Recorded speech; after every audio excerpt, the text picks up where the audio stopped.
이 저녁에도 주님 앞에 나와 기도하시는 성도님들과 성도님들 가정마다 주님의 한없는 은혜와 평강이 넘쳐나게 간절히 소망합니다. 오늘 말씀은 모세의 출생 이야기로 시작하려고 합니다. 모세가 태어났을 당시에 애굽 왕 바로가 무서운 명령을 내립니다. 히브리 사람들의 자녀 중에 아들이 태어나면 반드시 죽여라 라는 것이었어요.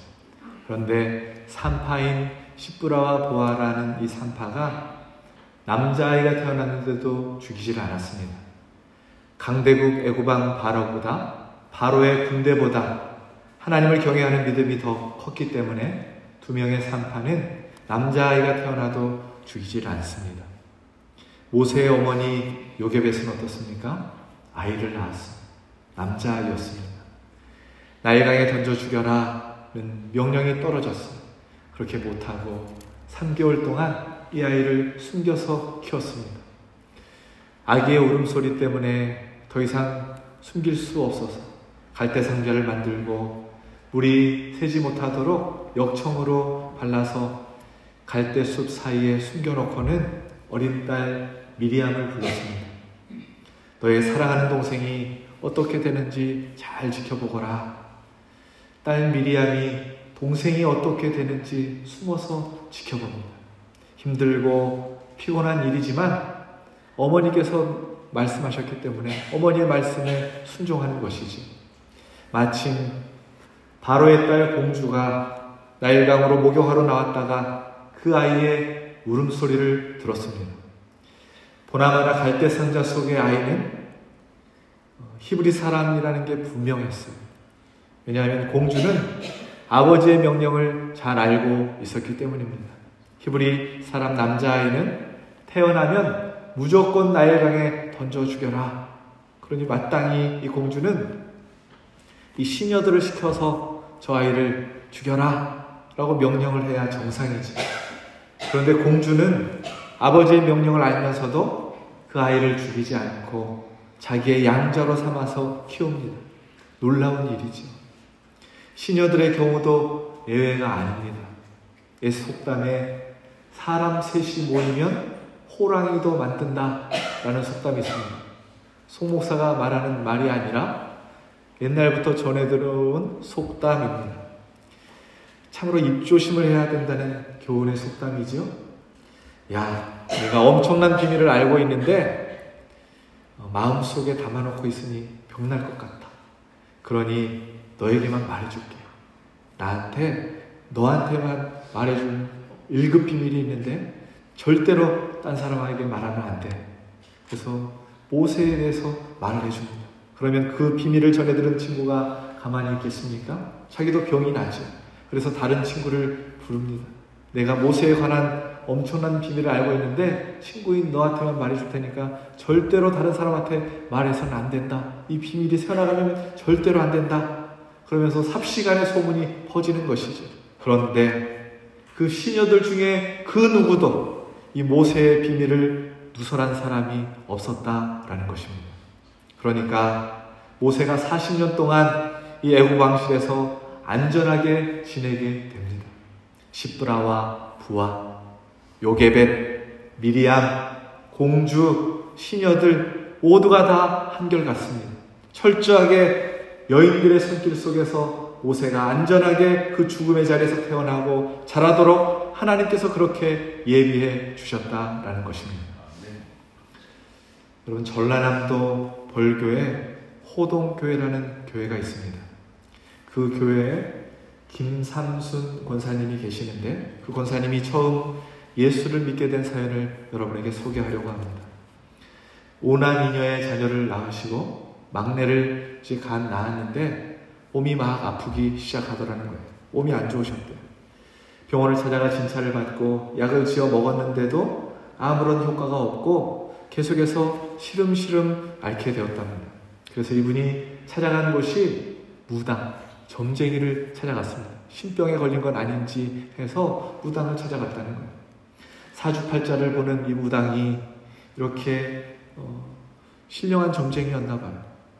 그 김삼순 권사님을 보자마자 이 점쟁이가 하는 말이 당신은 사주팔자가 사나우니 인생사가 사나우니까 예수 믿어야 살겠소 그러더라는 거예요. 점쟁이가.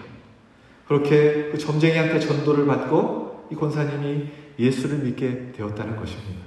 그 권사님이 저희 어머니십니다.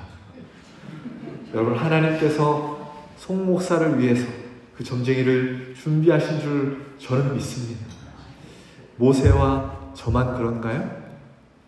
믿음의 눈으로 보면 모든 것이 다 하나님께서 준비해 주신 것입니다. 옆 사람 얼굴을 한번 보세요. 옆에 사람이 안 계시면 뒷사람 얼굴을 한번 보세요. 우리의 만남도 여호와의 일회입니다. 믿으시는 분만 아멘 합시다. 그렇다면 옆 사람과 인사 한번 하겠습니다. 성도님은 하나님께서 나를 위해 준비해 주셨습니다.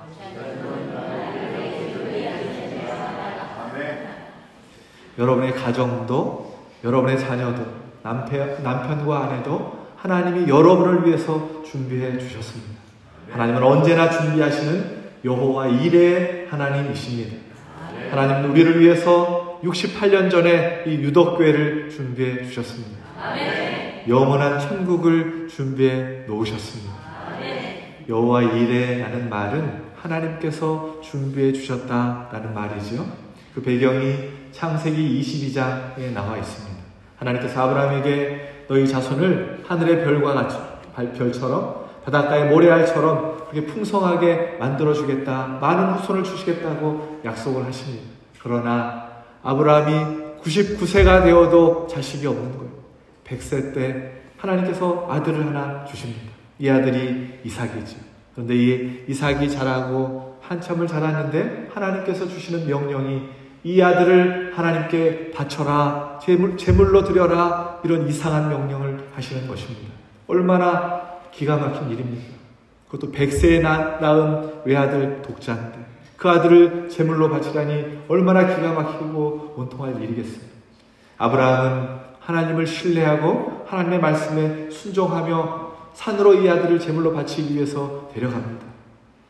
제물로 잡으려고 하는 순간에 하나님께서 아브라함을 말리시면서 숯불에 걸려있는, 뿔이 걸려있는 순양을 보여주시는 것입니다. 하나님께서 준비해 두신 제물이었습니다. 이 사건에서 여호와 하나님이 준비하신다, 여호와 이레라는 말이 처음으로 등장하게 되죠. 그러면 이 여호와 이레 사건에서 주인공은 준비된 순양이겠습니까? 아니면 아브라함이겠습니까? 당연히 아브라함이죠. 아브라함에게 순양이 여호와 이레인 것이죠. 그런데 여호와 이레 사건에서 주인공은 항상 준비된 것을 받는 사람만이 주인공이 되는 것이 아니라 준비된 것을 제공하는 사람도 여호와 이레 주인공이 될 수 있습니다. 대표적인 사람이 성경에 나와 있는 에스더입니다. 에스더의 사건을 기억하실지 모르겠어요. 에스더는 페르시아 제국에 살던 유다인 처녀였습니다. 이 에스더가 하나님의 축복을 받아서 왕후가 됩니다. 그런데 하만이라는 사람이 세력을 얻은 후에 이 유다인을 모두 죽이고 성공의 걸림돌이 되는 이 유다인을 모두 죽이려고 계획을 짜요. 왕을 꼬드겨서 유다인을 모두 죽일 수 있도록 노력할 수 있도록 왕의 허락까지 받아냅니다.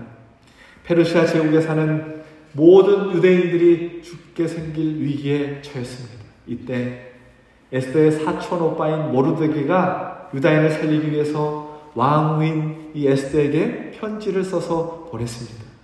너가 빨리 왕에게 나아가서 우리 유다인을 구해줘야겠다. 그러나 왕의 부름을 받지 않는 왕비 에스더가 왕에게 나아갔다가는 왕후도 살아날 수 없게 되는 것을 너무나 잘 알기에 에스더가 그 부탁을 듣고 거절을 합니다. 그러자 모르드게가 한 유명한 말, 우리가 잘 아는 말씀이 있죠. 에스더 4장 14절 말씀 우리 함께 봉독합시다. 이때에 내가 만일 잠잠하여 말이 없으면 유다인은 다른 데로 말미암아 노임과 구원을 얻으려니와 너와 내 아버지 집은 멸망하리라. 내가 왕후의 자리를 얻은 것이 이때를 위함이 아닌지 누가 알겠느냐 하니. 아멘. 에스더가 왕후의 자리에 오른 것이 바로 하나님이 준비해 주셨다, 여호와 이레라고 모르드게가 그렇게 고백하고 있는 것입니다. 여러분, 여호와 이레의 주인공은 하나님의 도구가 되어 은혜와 축복을 전해주는 사람일 수도 있고 그 은혜를 받는 사람일 수도 있다라는 것입니다. 그런데 우리는 에스더의 사건을 보면서 에스더가 하나님께서 준비해 두신 사람이라는 것을 너무나 쉽게 알고 느낄 수 있습니다. 왜냐하면 구원의 도구로 쓰임받을 만큼 한 나라의 왕비라는 높은 자리에 오른 인물이었기 때문입니다. 이런 사람이 성경에 많이 등장을 해요. 요셉을 보세요. 우여곡절이 많았지만 가족과 민족을 구원하기 위해 하나님께서 요셉을 애굽의 총리로 준비하십니다. 앞에서도 보았지만 모세는 민족을 구원하는 데 쓰임받기 위해서 애굽 공주의 양자가 되어서 이 왕궁에서 교육을 40년 동안 받게 됩니다. 모든 학문을 다 익힙니다. 그리고 겸손을 배우게 하기 위해서 광야 40년의 세월을 보내게 하십니다. 바울은 세계 선교를 위해서 하나님께서 헬라의 모든 문화를 통달하게 하시고 그리고 이스라엘 율법을 다 익히도록 훈련시켜 주십니다. 이런 사람들이 여호와의 이레의 주인공이라는 것을 우리는 쉽게 이해할 수 있습니다. 그러나 하나님은 구원의 도구를 준비하실 때 세상적으로 많은 것을 갖춘 사람뿐만이 아니라 가진 것이 없는 연약한 인물로 여호와 이레의 도구로 삼으시기도 하십니다. 그 대표적인 예가 예수님의 12 제자들입니다. 하나같이 잘난 사람들이 없어요. 어부, 세리, 무명의 사람들, 그래서 세상에서 비천하고 나약하고 연약한 사람도 여호와 이레의 주인공이 될 수 있다라는 것입니다. 오늘 본문에도 너무나 연약하고 비천하지만 하나님께 쓰임받은 한 사람이 등장합니다.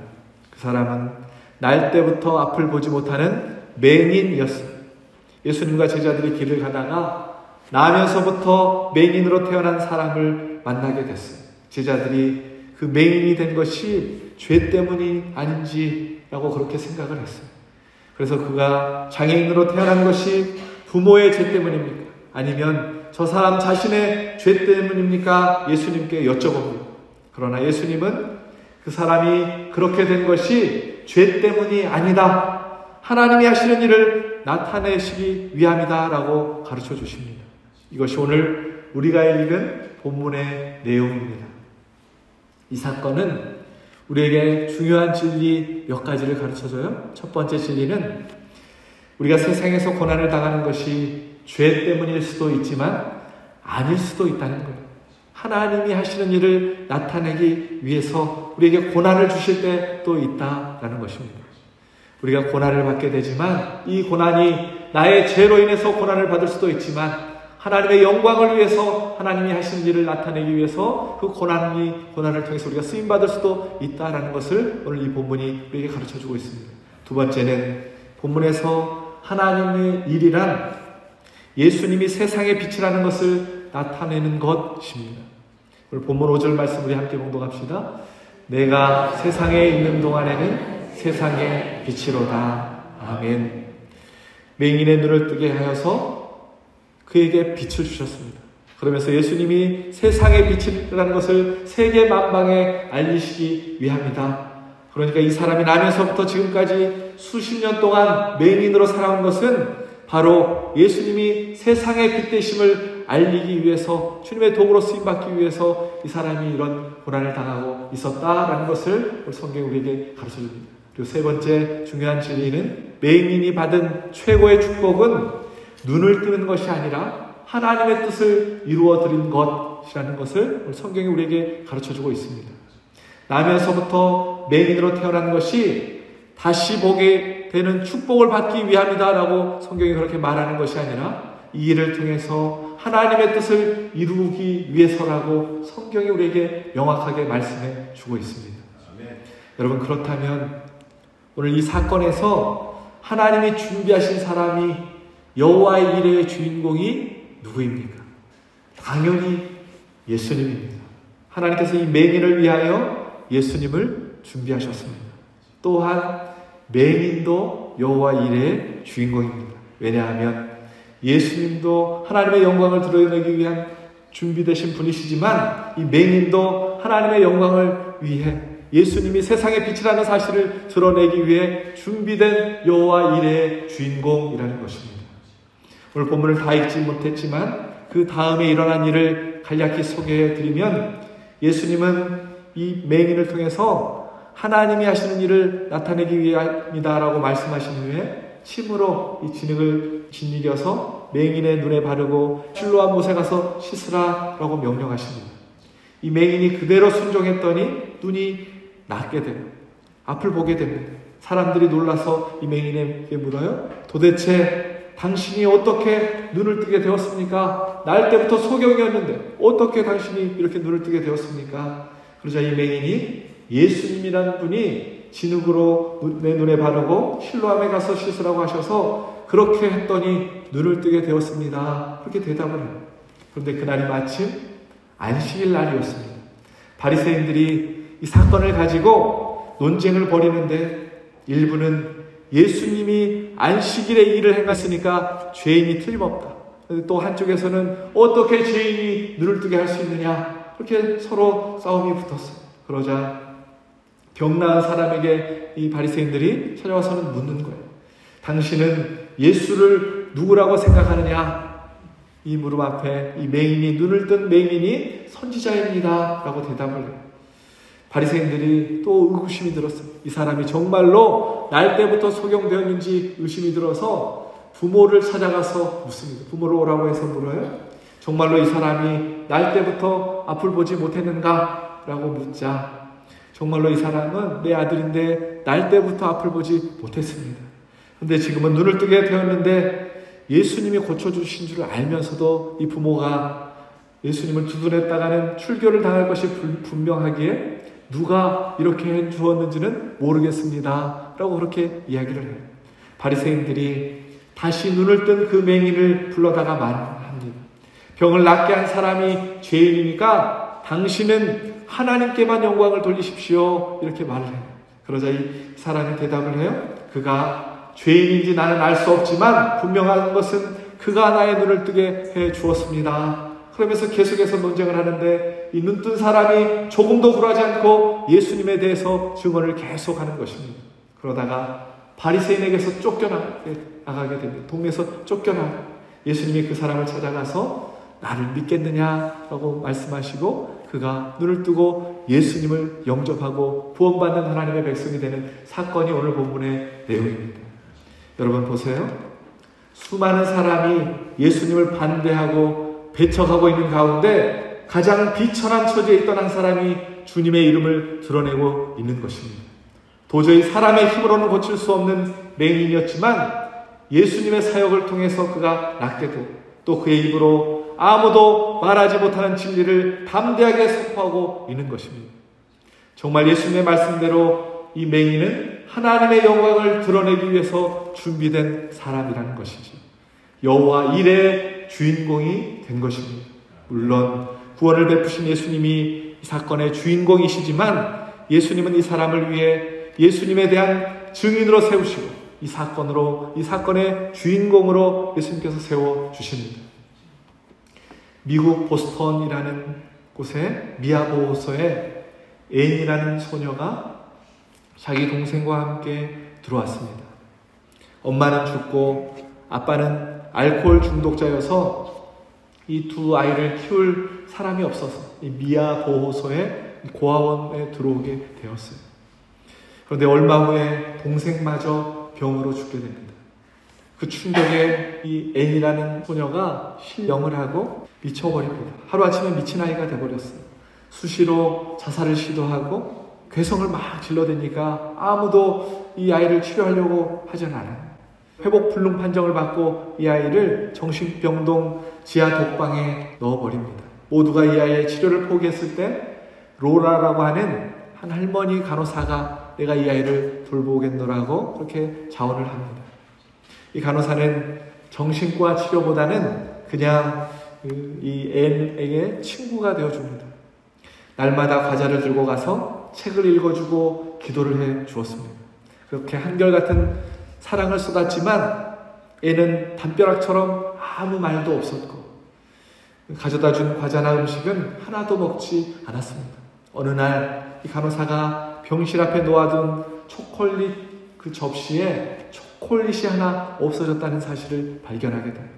그래서 이 간호사가 희망을 발견하고는 계속해서 책을 읽어주고 이 애를 위해서 기도를 해줍니다. 조금씩 반응을 보이기 시작하고 정신이 돌아온 사람처럼 이야기도 하고 말하는 빈도수가 많아졌어요. 마침내 2년 만에 이 앤이 정상인 판정을 받고 파킨스 시각 장애인 학교에 입학을 하게 됩니다. 그리고 교회도 다니면서 밝은 웃음을 되찾게 되었어요. 학교도 최우등생으로 졸업을 하게 됩니다.